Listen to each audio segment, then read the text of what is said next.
नमस्कार दोस्तों, स्वागत है एक बार फिर से आपका पॉलिटी स्टडी यूट्यूब। दोस्तों, हम बात कर रहे हैं रीट 2025 और 2025 के अकॉर्डिंग जो एसएसटी का पेपर है, एसएसटी की मॉडल पेपर।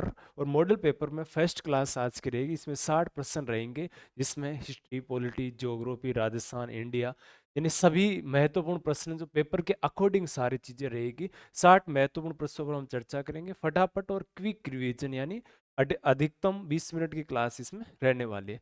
सबसे पहला प्रश्न आपको देखो, सौर मंडल का सबसे बड़ा उपग्रह गैनीमीड किस ग्रह से संबंधित है? सबसे बड़ा उपग्रह जो किससे संबंधित है, तो ये बृहस्पति से संबंधित है। क्वेश्चन नंबर 2 देखो, भौतिक विभाजन से के दृष्टिकोण से गारो खासी जयंतीय पहाड़ियां किसका भाग मानी जाती है? गारो खासी जयंतियां हैं वो प्रायद्वीपीय भारत का भाग मानी जाती है।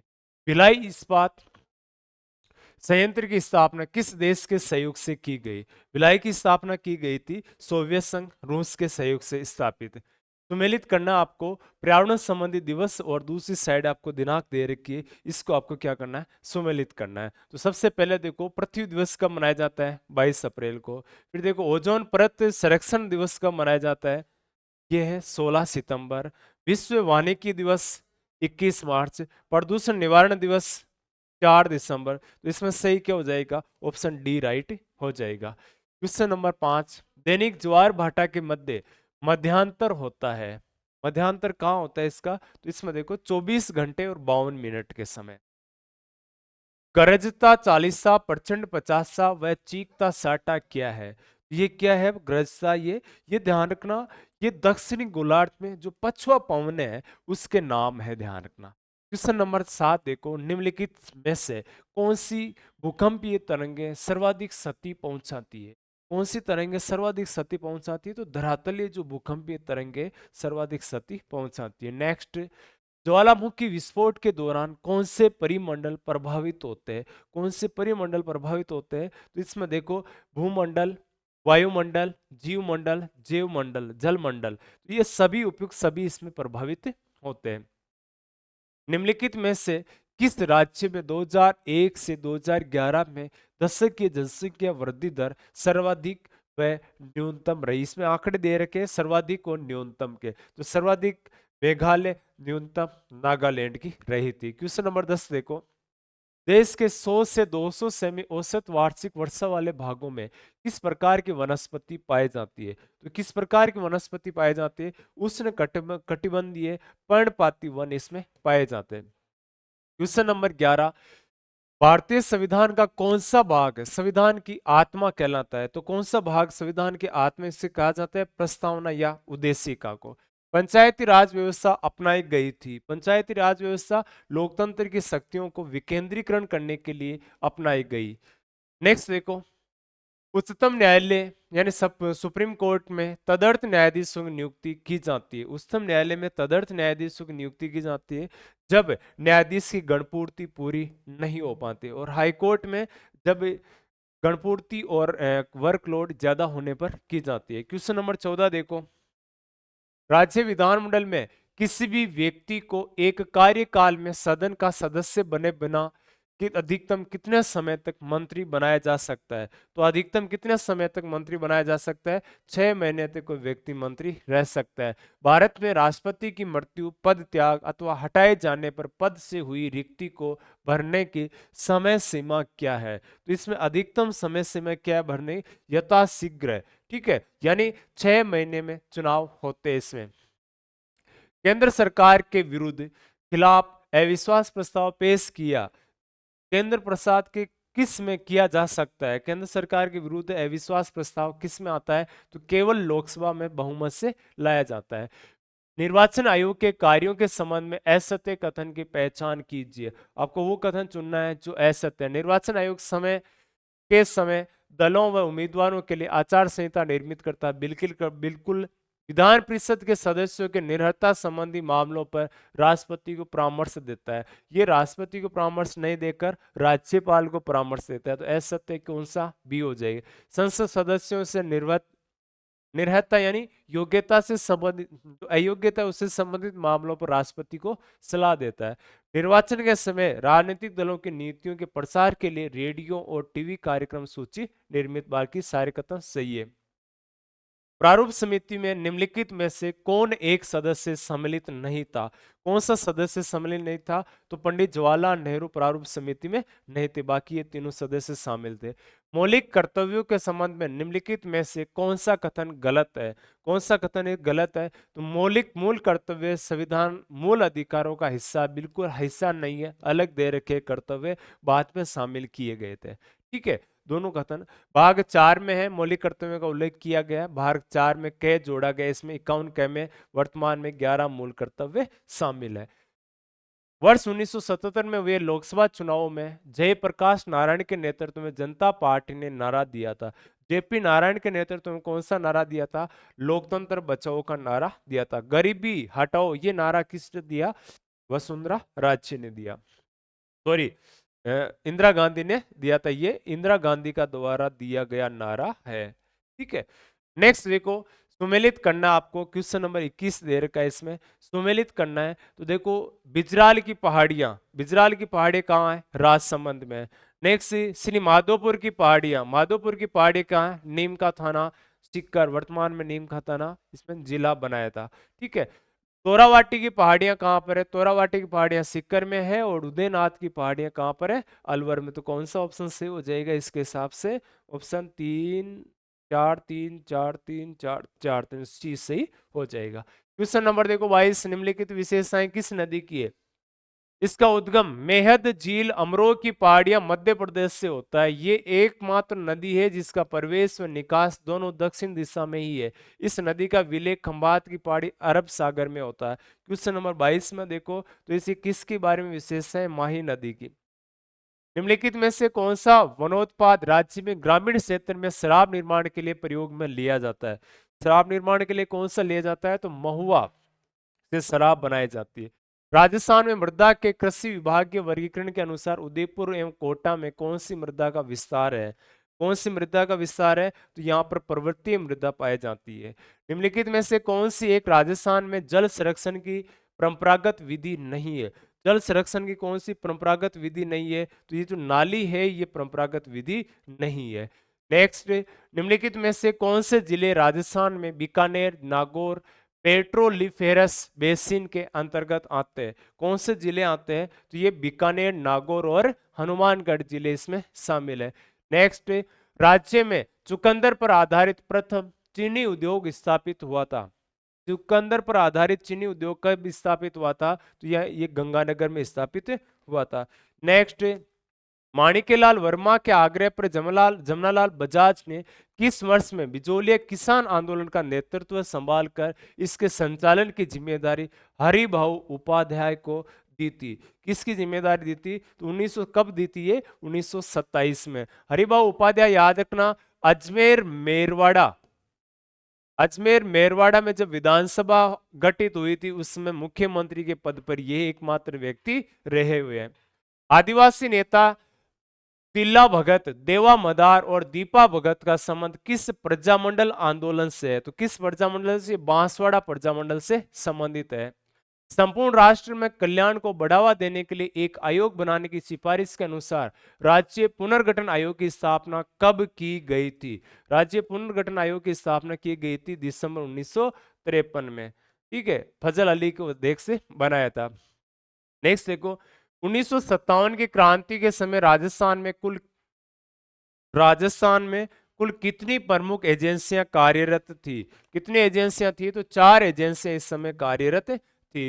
नेक्स्ट देखो, महाराणा अमर सिंह ने दुर्गादास राठौड़ को जागीर प्रदान की थी। कौन सी जागीर प्रदान की थी? तो विजयपुर की जागीर प्रदान की थी। नेक्स्ट, गणेश्वर सभ्यता का उत्खनन किसके नेतृत्व में किया गया था? गणेश्वर सभ्यता का उत्खनन किसके? तो रतन चंद्र अग्रवाल या आरसी अग्रवाल बोलते हैं। निम्नलिखित में से किस समाचार पत्र का संबंध हरिभाऊ उपाध्याय से नहीं है? किस समाचार पत्र का संबंध नहीं है? तो नवजीवन, इनका संबंध नहीं, बाकी ये तीनों हरिभाऊ उपाध्याय का। त्याग में सबसे सर्वश्रेष्ठ, मोस्टली, याद रखना। नेक्स्ट देखो, निम्नलिखित में से जयपुर के किस महल का निर्माण मेहमानबाजी के लिए करवाया गया? कौन सा महल था? तो मुबारक महल का करवाया गया। राजस्थान की किस रियासत में महाराजा स्कूल आर्ट्स एंड क्राफ्ट की स्थापना की गई थी? आर्ट्स एंड क्राफ्ट्स की स्थापना की गई थी तो जयपुर। नेक्स्ट देखो, निम्नलिखित में से होलर हालरियो घुघरी है, होलर हालरियो और घुघरी ये क्या है? तो ये है जन्म संस्कार संबंधी लोकगीत। क्वेश्चन नंबर 38 देखो, निम्नलिखित में से भील जनजाति द्वारा किया जाने वाला नृत्य नहीं है? कौन सा नृत्य है जो भील जनजाति द्वारा नहीं? तो मोरिया, ये नहीं किया जाता। धुमालो, अमलो, बागा आदि प्रकार है, ये किसके प्रकार है? तो ये पगड़ी के प्रकार है। क्वेश्चन नंबर 40, देश दर्पण, बखत रो बायरो, भगत भगत रो बायरो, सगती, सुजस आदि रचनाएं है, ये रचनाएं किसकी है? तो ये शंकरदास सामोर की है। निम्नलिखित में से साधारण प्रत्यास्मरण रूप वाले प्रश्नों की विशेषता है। प्रत्यास्मरण रूप वाले कौन से प्रश्न इसमें से दे रखे हैं? तो क्वेश्चन नंबर देखो, विशिष्ट उत्तर वाले या एक शब्द के उत्तर वाले प्रश्नों को पूछा जाता है, ये ऑप्शन क्या हो जाएगा? राइट होगा। नेक्स्ट, वर्तमान परीक्षा प्रणाली में डी ग्रेडिंग कब दी जाती है? डी ग्रेडिंग कब दी जाती है? जब 33 से 40 अंकों के लिए दी जाती है। किसी बालक की कमजोरियों कठिनाई को दूर करने के लिए किस प्रकार का शिक्षण उत्तम रहता है? तो कौन से प्रकार का रहता है उत्तम? तो उपचारात्मक शिक्षण उत्तम रहता है। राष्ट्रीय शिक्षा नीति 2020 के अनुसार कक्षा 6 से 8 के लिए अभ्यास आधारित पाठ्यक्रम को डिजाइन किसके द्वारा किया जाएगा? पाठ्यक्रम किसके द्वारा? तो एनसीईआरटी के द्वारा किया जाएगा। निम्नलिखित में से भारत में सर्वप्रथम किस राज्य ने सभी स्तरों पर सामाजिक अध्ययन विषय को प्रारंभ किया? तो किस में? तो ये पंजाब राज्य की बात है। जे सिंपसन ने क्रियात्मक पक्ष के उद्देश्यों को कितने भागों में विभाजित किया? क्रियात्मक पक्ष के जो उद्देश्य है उसको 5 भागों में विभाजित किया गया। नेक्स्ट, एक अध्यापक कक्षा 6 के विद्यार्थियों को पढ़ाते समय ज्ञान को उसके चारों ओर के वातावरण से जोड़ते हुए पढ़ाता है। यह उदाहरण किस शिक्षण सिद्धांत की ओर संकेत कर रहा है? तो किस शिक्षण सिद्धांत की? तो जीवन से जोड़ने का सिद्धांत, आसपास के परिवेश से। वाद विवाद एक शैक्षिक सामूहिक क्रिया है जिसमें जिसमें शिक्षक तथा छात्र सहयोगी रूप से किसी समस्या या प्रकरण का बातचीत करते। वाद विवाद की उक्त परिभाषा किसने दी थी? ये वाद विवाद की परिभाषा किसके द्वारा दी गई? तो ये जेम्स एम ली के द्वारा दी गई। नेक्स्ट, निम्नलिखित में से सामाजिक अध्ययन की स्रोत विधि में स्रोतों का रूप नहीं है? स्रोत विधि में स्रोतों का रूप नहीं है तो इसमें देखो क्वेश्चन नंबर 49, स्रोतों का रूप नहीं है, उपयुक्त सभी नहीं है इसमें। निम्नलिखित में से किस शिक्षण सहायक सामग्री में सर्वे उपकरण है? सर्वे उपकरण कौन से है? तो इसमें देखो 50 नंबर क्वेश्चन में टेप रिकॉर्डर, प्रतिमान, ग्लोब, सूक्ष्मदर्शी सर्वे उपकरण है, तो इसमें आ जाएगा टेप रिकॉर्डर। क्वेश्चन नंबर 51 देखो, सुमेलित कीजिए हड़प्पा संस्कृति की बस्ती और नदी जिस पर यह अवस्थित है। क्वेश्चन नंबर 51 के अकॉर्डिंग आपको जवाब देना है। देखो सबसे पहले हड़प्पा, रावी नदी, मोहनजोदड़ो, सिंधु नदी, कालीबंगा, गग्गर नदी, लोथल, भोगवा नदी। तो 1 2 3 4 राइट सीधे हो रहे इसमें। ठीक है, आर्य लोग अपने विरोधियों को निम्नलिखित विकल्पों में से क्या कहते थे? आर्य लोग किस विरोधियों क्या कहते थे? तो विरोधियों को दस्यु कहा जाता था। क्वेश्चन नंबर 53, मगध के संदर्भ में निम्नलिखित कथनों पर विचार कीजिए। कथन दे रखे हैं इसमें, पहला कथन देखो इसमें, गंगा और सोन नदियां मगध से होकर गुजरती है। गंगा और सोन नदियां हैं ये मगध से होकर गुजरती है, बिल्कुल सही बात है। नेक्स्ट देखो इसमें, इस मगध का एक हिस्सा जंगलों से भरा है, बिल्कुल सही। इस क्षेत्र में लोह इसकी खदानें, बिल्कुल तीनों कथन क्या है इसमें सही है। निम्नलिखित कथनों में से कौन सा कथन सही नहीं है ये पूछा हुआ है, ध्यान रखना। तो जैन धर्म का समर्थन मुख्यतः व्यापारियों द्वारा किया जाता है। जैन धर्म का अधिकांश समर्थन व्यापारी करते हैं। किसानों के लिए जैन धर्म नियमों का पालन अत्यंत कठिन था क्योंकि फसल की रक्षा के लिए उन्हें कीड़े मकोड़े मारना पड़ता था, बिल्कुल सही बात है, ये भी सही बात है। बाद की सदियों में उत्तर भारत के साथ साथ जैन धर्म का विस्तार गुजरात, तमिलनाडु और कर्नाटक में भी हुआ। ये भी सत्य बात है। वर्तमान में उपलब्ध जैन धर्म की शिक्षाएं उत्तर प्रदेश के कुशीनगर नामक स्थान पर लिखी गई है। ये कथन गलत है। अशोक के संदर्भ में निम्नलिखित कथनों में से कौन सा कथन असत्य है? आपको वो असत्य कथन चुनना है इसमें से। अशोक ऐसा पहला शासक जिसने अभिलेखों द्वारा जनता तक अपना संदेश पहुंचाने की कोशिश की, बहुत अच्छी बात है, ये सही है। अशोक के ज्यादातर अभिलेख है खरोष्ठी लिपि में लिखे गए, ये कथन गलत है। रवि कीर्ति निम्नलिखित में से किसके दरबारी कवि थे? रवि कीर्ति किसके दरबारी कवि थे? तो पुलकेशन द्वितीय के दरबारी कवि थे। 56 नंबर में डी हो जाएगा। 57 नंबर क्वेश्चन देखो, मुगल काल से संबंधित विभिन्न विभागों एवं पदाधिकारी के संबंध को सुमेलित करना है। पदाधिकारी देखें और उसके अकॉर्डिंग आपको सुमेलित करना है। प्रांतों के प्रशासक को सूबेदार कहा जाता है, प्रांतों के वित्तीय अधिकारी को दीवान कहा जाता है, धार्मिक एवं धर्मार्थ किए जाने वाले कार्यों सदर का मंत्री कहा जाता है, सेना का नायक को फौजदार कहा जाता है। तो 57 क्वेश्चन नंबर में क्या हो जाएगा? 1 2 3 बी राइट हो जाएगा। सिखों के पवित्र ग्रंथ गुरु ग्रंथ साहिब में किन सूफी संतों गुरुओं की वाणी को जोड़ा गया है? कौन से सूफी संतों की वाणी को जोड़ा गया है? तो इसमें देखो शेख फरीद जोड़ा गया है, संत कबीर जोड़ा गया है, भक्त नामदेव और तेग बहादुर, उपयुक्त सभी सही है। क्वेश्चन नंबर 59 देखो, लॉर्ड डलहौजी की विलय नीति के संदर्भ में निम्नलिखित कथनों पर विचार कीजिए और विचार करते हुए आपको उत्तर देना है।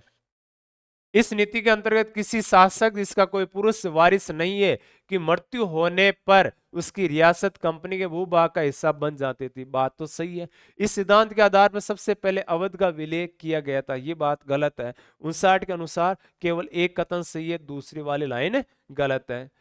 ब्रिटिश काल में बगान मालिकों तथा नील की खेती करने वाले रेयत के मध्य, रेत किसानों को कहा जाता है, के मध्य टकरावों के संदर्भ में निम्नलिखित कथनों पर विचार करना है। 60 नंबर में आपको विचार करते हुए उत्तर देना है। बंगाल के किसानों ने नील की खेती से इनकार कर नील विद्रोह की शुरुआत की। सही बात है। इसमें नील उत्पादन व्यवस्था की जांच के लिए नील आयोग बना जिसके बगान मालिकों ने निर्दोष बताया।